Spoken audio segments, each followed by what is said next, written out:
বেশ কিছুদিন ধরে লাইভে যাচ্ছি, লাইভে অনেক ফলোয়ারও আসছে, কিন্তু ঘটনা হচ্ছে আমি লাইভে যারা আমাকে ফলো করছে আমি প্রত্যেককে ফলো করছি।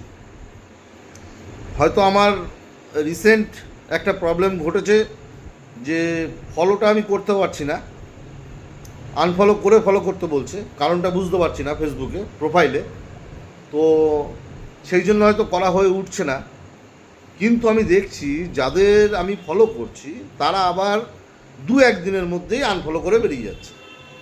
কিন্তু লাভটা কি হচ্ছে আপনারা বলুন, এতে লাভটা কি হচ্ছে? আপনাকে আমি ফলো করছি, আপনি আমাকে আনফলো করে দিচ্ছেন, আনফলো করে আপনার পরিষ্কার রেখে দিচ্ছেন। এগুলো ঠিক নয়, এগুলো হচ্ছে ডিজিটাল হিংসে। এই ডিজিটাল হিংসা থেকে বেরিয়ে আসুন।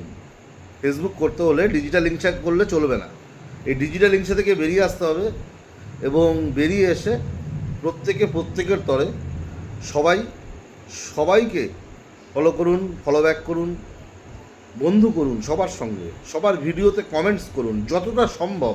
সবার পারবেন না, আমিও পারি না, তবে কমেন্টস করুন। সকালবেলায় যেমন আমি প্রতিদিন সকালে ঘুম থেকে উঠে বিছানায় বসে বসে আমি অন্তত কম করে 30 থেকে 50 জনাকে কমেন্ট করি প্রতিদিন, এটা ডেলি রেটু। রাতের বেলায় শোয়ার আগেও প্রায় 20-25 জনাকে কমেন্ট করি। ভিডিও যা সামনে যে আসবে, আমি বেছে বেছে কাউকে না, সামনে আমি স্ক্রোল করার পরে যে আসবে তাকেই করি। তো এগুলো করি, এগুলো করুন, করলে আপনার উপকার হবে। কার কি অপকার হবে জানি না, তবে আপনার উপকার হবে।